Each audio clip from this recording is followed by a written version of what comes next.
اعوذ باللہ من الشیطان الرجیم بسم اللہ الرحمن الرحیم قال رسول اللہ صلی اللہ علیہ وآلہ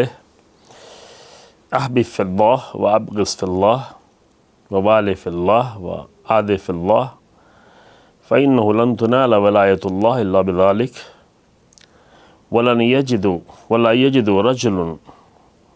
طعام الایمان وإن کثرت صلاته وصیامه حتی یکون کذلک۔ رسول اللہ صلی اللہ علیہ وآلہ وسلم نے انسان کی زندگی کو ایک بہت ہی گہرائی سے الہی رنگ دینے کے لیے بنیادی طور پر ایک نقطہ بیان کیا، وہ یہ ہے کہ انسان محبت کرے تو اللہ کے لیے اور دشمنی کرے تو بھی اللہ کے لیے، یعنی کسی سے اگر دشمنی ہوتی ہے تو اپنی ذاتی دشمنی نہیں ہو، چونکہ ذاتی طور پر ذاتی مسائل اتنے اہم نہیں ہوتے کہ اس کے لیے انسان کسی کو دشمن بنا کے رکھے اور اس دشمنی کو تول دے۔ اسی طرح محبت اچھی چیز ہے، اور محبت جو ہے جہاں بھی اچھائیاں ہوتی ہیں وہاں پر انسان کو محبت دکھتی ہے، لیکن اگر انسان کو یہ معلوم ہو کہ ہر اچھائی اور ہر خوبی کا سرچشمہ وہ اللہ کی ذات ہے، چاہے وہ جہاں بھی اچھائی دکھ رہی ہو، چاہے انسان کے اندر، چاہے نیچر میں، چاہے چمن میں، کہیں بھی اگر اچھائی دکھ رہی ہے یا کوئی خوبصورتی دکھ رہی ہے جس سے انسان کو محبت ہوتی ہے تو وہ اللہ کی طرف سے ہے۔ تو بنیادی طور پر جو ہے انسان کی محبت اور دشمنی کو ایک آئیڈیالوجی دینے کے لیے، ایک گہرائی دینے کے لیے اور ایک بنیادی عمق پیدا کرنے کے لیے یہ حدیث ہے رسول اللہ صلی اللہ علیہ وآلہ وسلم کی، اور یہ سلسلہ بھی حدیثوں کا ہے مختصر، چونکہ ہماری زندگیوں میں حدیثوں کا اثر شاید بہت کم ہے، جس کی بنیاد پر فرق نہیں دکھ رہا ہوتا ہے کہ ایک انسان جو رسول اللہ کی امت ہو، اہل بیت کے چاہنے والا ہو، تو حدیثیں بہت نورانی ہوتی ہیں اور انسان کی زندگی میں بہت زیادہ تاثیر گزار ہوتی ہیں۔ تو اس حدیث میں امام رسول اللہ نے فرمایا صلی اللہ علیہ وآلہ کہ محبت اللہ کے لیے ہو، بغض و دشمنی بھی اللہ کے لیے ہو، ووالِ فی اللہ وعادِ فی اللہ، کہ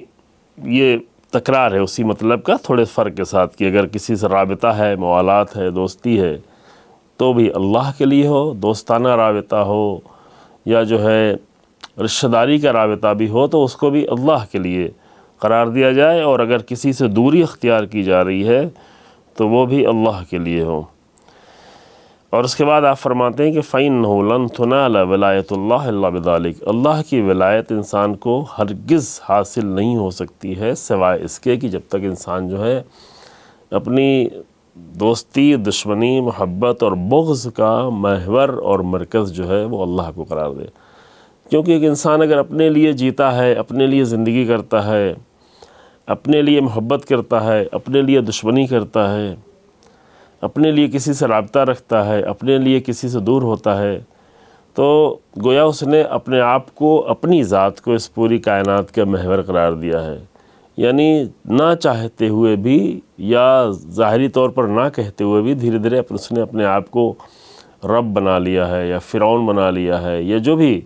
اس کی تعبیر کی جا سکے وہ بنتا چلا جاتا ہے۔ تو الہی زندگی کا مطلب یہ ہوتا ہے کہ یہ بنیادی طور پر انسان یہ دیکھے کہ اگر ہم سے کسی سے دشمنی ہے تو وہ دشمنی کس وجہ سے ہے، اللہ کے لیے، اللہ والوں کے لیے، کسی الہی مقصد کے لیے، یا یہ کہ ہماری ذات کے لیے۔ اگر کسی نے ہمیں کوئی نقصان بھی پہنچایا ہے تو یہ اتنا اہم مسئلہ ہی نہیں زندگی میں، چونکہ وہ نقصان پہنچانے والا بھی نہیں رہنے والا ہے اور ہم بھی نہیں رہنے والے ہیں، کوئی بھی رہنے والا نہیں ہے، جو ذات رہنے والی ہے وہ اللہ کی ذات ہے۔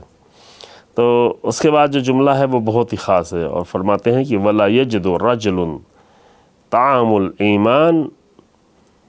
وَإِنْ كَثُرَتْ صَلَاتُهُ وَصِيَامُهُ حَتَّى يَكُونُ كَذَلِكَ۔ ایک انسان ایمان کا مزہ چکھ ہی نہیں سکتا، ایمان کا ذائقہ اس نے چکھا ہی نہیں ہے جب تک کہ یہ حالت نہ ہو، یعنی وہی دوستی اور دشمنی اور محبت اور بغض جو ہے اگر اللہ کے لیے نہیں ہو، اگر اس رخ کی طرف انسان نہ لے آئے تو گویا انسان نے ایمان کا مزہ ہی نہیں چکھا ہے۔ اب ایک انسان زندگی بھر اپنی ذاتی دشمنی کرتا رہے، اپنی خواہشات کی بنیاد پر محبت کرے، تو گویا اس نے ابھی ایمان کا مزہ ہی نہیں، ایمان کی گہرائی میں جانا تو دور کی بات ہے، ایمان کے مرحلے طے کرنا تو دور کی بات ہے، ابھی اس نے ایمان کا مزہ ہی نہیں چکھا ہے۔ چونکہ ایمان اس بات کا تقاضا کرتا ہے کہ انسان پھر اپنی ذات کے لیے نہیں جی رہا ہو، اپنے لیے نہیں ہو، بلکہ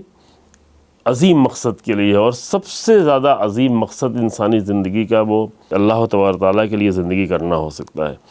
تو آپ فرماتے ہیں صلی اللہ علیہ وآلہ کہ انسان نے ایمان کا مزہ ہی نہیں چکھا، چاہے ان کثرت الصلاۃ ہو والصیام ہو، اگرچہ اس کی نماز زیادہ بھی ہو، اس کے روزے بھی بہت زیادہ ہو، ظاہری طور پہ دکھ رہا ہو، کبھی کبھی لوگ دھوکہ کھا جاتے ہیں، اور کبھی کبھی انسان خود بھی اپنے آپ کو خود بھی دھوکہ کھا جاتا ہے، دھوکہ دیتا بھی نہ ہو، ارادہ بھی نہ ہو دھوکہ دینے کے، لیکن خود دھوکہ کھا جاتا ہے اپنے ظاہری اعمال کو دیکھ کے، اپنے نماز روزوں کو دیکھ کر، اپنے کچھ دینی رسموں کو دیکھ کر انسان یہ سمجھنے لگتا ہے کہ ہم تو بہت مومن ہیں۔ لیکن مومن ہونے کا معیار رسول اللہ صلی اللہ علیہ وسلم نے فرمایا کہ دیکھیں تم چیک کرو اپنے ایمان کو، تو اس طرح چیک کر سکتے ہو کہ تمہاری محبتیں اپنے لیے ہیں یا اللہ کے لیے ہیں، دشمنی تمہارے اپنے لیے ہے یا اللہ کے لیے ہے، لوگوں سے ملنا جلنا اپنے لیے ہے، تمہارے اپنے فائدے کے لیے ہے یا اللہ کے لیے ہے، یا اگر کسی سے دوری اختیار کرنی پڑ رہی ہے تو تم اپنی بنیاد پہ دور ہو رہے ہو یا اللہ کے لیے دور ہو رہے ہو۔ یہ ایک بنیادی نقطہ تھا حدیث کا، اور انشاءاللہ تعالی